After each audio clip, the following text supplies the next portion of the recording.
책을 읽어주는 남자 시작하겠습니다. 7월 27일 부자 아빠의 21세기형 비즈니스 내용의 일부입니다. 사업가의 사고방식. 대학 졸업 후 나는 MBA를 획득하기 위해 경영대학원에 진학을 했습니다. 교육과 훈련을 통해 준비된 사업가가 되기 위해서였죠. 하지만 9개월 만에 자퇴를 했어요. 그러니 당연히 MBA 학위는 받지 못했죠. 최근에 나는 기업가 정신을 주제로 학생들에게 강연해달라는 경영대학원의 초대를 많이 받습니다. 참, 아이러니한 상황입니다. 학생들에게 흔히 받는 질문이 이런 것이에요. 어떻게 해야 투자자를 찾을 수 있습니까? 어떻게 자본금을 조달할 수 있을까요? 충분히 던질 만한 질문이에요. 전통적인 직장의 안정성을 버리고 스스로 사업가가 되었을 때 나 역시 늘 고민했던 문제였으니까요. 돈이라고는 한 푼도 없었고 내게 투자하겠다는 사람 역시 없었습니다. 대형 벤처 캐피탈 회사와 손잡는 건 상상조차 할 수 없었죠. 그런 내가 경영대학원들에게 무슨 이야기를 할까요? 나는 이렇게 이야기합니다. 일단 시도하십시오. 그래야 하기 때문입니다. 시도하지 않으면 사업가로 성공할 수는 없으니까요. 현재 나는 충분한 돈은 있지만 여전히 늘 자본을 확보하려고 노력을 합니다. 사업가에게는 그것이 가장 중요한 일이니까요. 우리는 세 그룹의 사람들에게서 자본금을 조달합니다. 바로 고객, 투자자, 피고용인들입니다. 사업가로서 당신의 직무는 고객이 당신의 제품을 구매하게 만드는 일입니다. 제품 구매를 통해 고객들이 당신에게 자본금을 만들어준다면 투자자들은 당신의 사업에 큰 돈을 투자할 것입니다.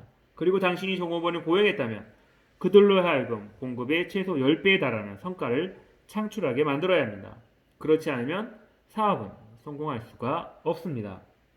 그리고 사업이 실패했다면 당연히 더 이상 자본금을 조달할 필요도 없어지죠. 대부분 MBA 학생들이 원했던 대답은 분명히 아니에요. 그들은 대다수가 부자가 되기 위한 마법의 공식, 신비한 처방, 지름길을 기대했습니다. 또 그들을 가르치는 교수들이 기대한 대답도 분명히 아닌 듯해요. 내가 이런 이야기를 하면 교수들은 당혹스러워합니다. 왜 그럴까요? 그들은 기업가 정신을 가르치고 있지만 자기 자신은 대부분 사업가가 아니기 때문이죠. 그들은 안정적인 봉급이 보장되는 교직을 선택하여 종신 재직권을 얻기를 기대하는 사람들이에요. 나의 요점은 자본금을 확보해야 한다는 이야기는 분명히 아닙니다. 내가 사실 이 책에서 소개할 비즈니스 모델에서는 사업 시작을 위해 자본금을 모을 필요는 없습니다. 이미 사업 시스템이 확립되어 있기 때문에 당신이 해야 할 일은 사업을 성장시키는 것 뿐이에요. 내가 전달하고픈 요점은 사업가를 규정짓는 특징입니다. 바로 사업가는 스스로 직접 실행에 옮긴다라는 것입니다. 당신이 좌석에서 일어나 버스 앞쪽으로 걸어가 인생의 운전대를 잡아야 한다는 겁니다. 사업가들은 세상에서 가장 부유한 사람들이에요. 우리가 유명한 사업가들의 이름을 읊을 수가 있죠. 리처드 브레스, 도널드 트럼프, 오프라 윈프리, 스티븐 잡스, 루퍼드 머도, 테드 터너 등.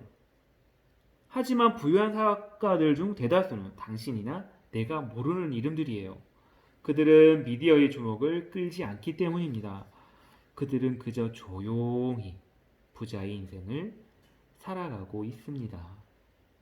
사람들은 흔히 사업가의 자질을 타고 태어났는가 아니면 개발할 수 있는가를 놓고 토론을 벌이죠.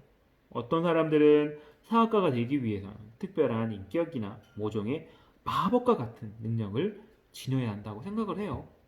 내가 보기엔 사업가가 되는 것은 그렇게 대단한 일은 아니에요. 그저 시도만 하면 되기 때문입니다. 예를 들어볼까요? 우리 동네의 어느 10대 소녀는 번창하는 베이비시터 사업을 운영하고 있어요. 친구들, 특히 중학교 친구들을 고용해서 일을 맡깁니다. 그 소녀를 볼 때 우리는 사업가라고 할 수 있죠. 또 다른 소녀는 방과 후에 자벽부 일을 합니다. 그 소년 역시 사업가입니다. 대개 젊은이들은 새로운 일을 시도하는데 두려워하진 않아요. 반면에 어른들은 대부분 두려워할 줄밖에 모릅니다. 오늘날 수많은 사람이 직장을 그만두고 사업가가 되어 자신의 사업장을 운영하는 꿈을 꾸죠. 문제는 대부분 그저 꿈에 그친다는 겁니다. 그렇다면 이 많은 사람들이 사업가가 되고 싶다는 꿈을 이루지 못하는 이유가 어디에 있을까요? 내 친구 중에 뛰어난 헤어스타일리스트가 한 명 있습니다. 그는 여성을 아름답게 변신시키는 일에 관해서라면 마법사에 가까운 능력을 발휘를 합니다. 오래전부터 그는 직접 미용실을 개업하고 싶다고 이야기를 했어요. 그러나 계획은 원대했지만 슬프게도 여전히 대형 미용실에서 근무를 하는 일개 종업원의 지위에서 벗어나지 못한 채 고용주와는 늘 불화를 겪고 있습니다. 또 다른 내 친구의 부인은 비행기 승무원 일에 지쳐가고 있었어요.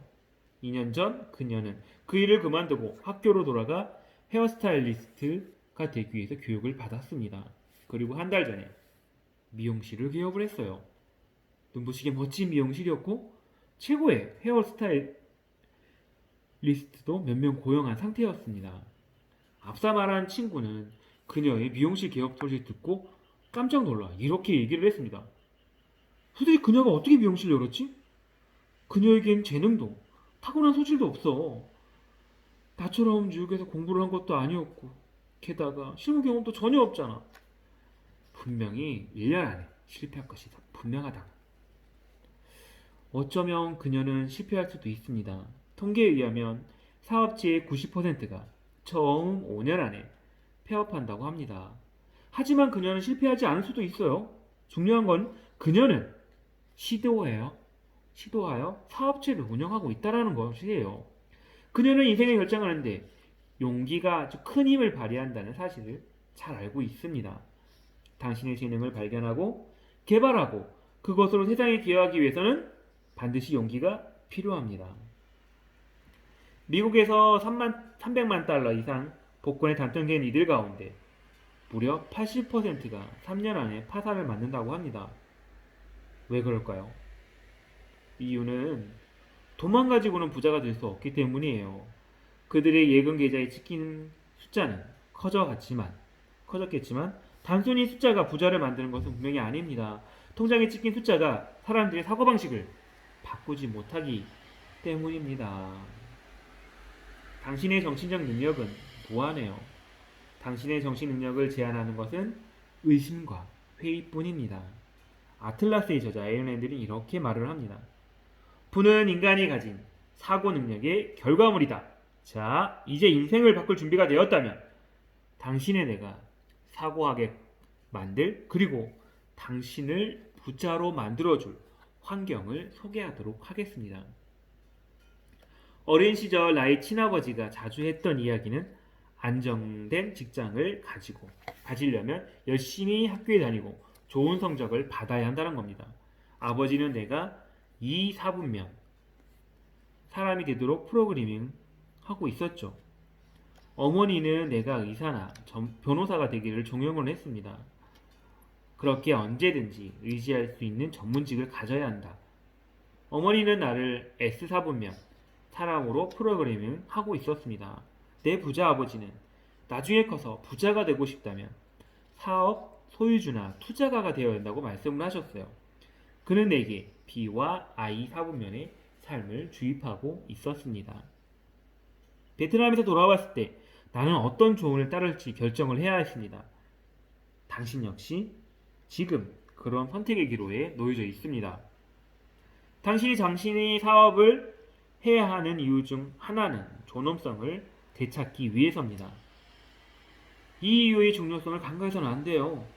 세상엔 약자로 괴롭히는 사람들과 이기주의자로 가득 차 있으며 당신은 그들의 상사든 관리자든 이웃이든 심지어 친구든 더 이상 당신을 내두르게 놔두어서는 안 된다는 겁니다. 스스로 자기 인생에 대한 통제권을 지녀야 해요. 다른 사람이 당신을 괴롭혀도 개의치 않을 용기를 가져야 합니다. 또 혼자의 힘으로 생각하고 행동할 자유를 가져야 합니다. 다시 질문을 해볼게요. 당신은 어느 사분면의 인생을 살고 있습니까? 이게 당신은 현금 흐름 사분면에서 한쪽에서 다른 쪽으로 이동한다는 것에 대한 의미를 이해했을 겁니다. 이는 그저 다른 구조를 가리키는 것이 아니라 삶에 대한 접근 방식의 변화를 의미합니다. 그렇습니다. 이는 비즈니스에 대한 이야기지만 오로지 비즈니스에 관한 것만은 분명히 아니에요. 비즈니스는 외형 형식일 뿐이에요. 말 농장 주인을 마세라티 운전석에 앉힌다고 해서 그가 카레이서로 변하는 건 분명히 아니에요. 기술을 연마하고 훈련을 받아야 하며 무엇보다도 카레이서의 사고방식을 갖추어야 가능한 겁니다. 당신의 재정적인 삶도 마찬가지입니다. 당신은 사업가의 사고방식을 가져야 해요. 그것은 결국 이렇게 요약이 됩니다. 사업가는 스스로 결정을 한다. 결정을 내리고 실행에 옮기는 것은 당신이며 따라서 당신 자신 외에는 누구도 어느 것도 탓할 수는 없습니다. 그렇다고 반드시 혼자서 모든 것을 처음부터 시작하고 구축해야 된다는 것은 분명히 아니에요. 내가 사업을 시작했을 때는 그랬지만 말입니다.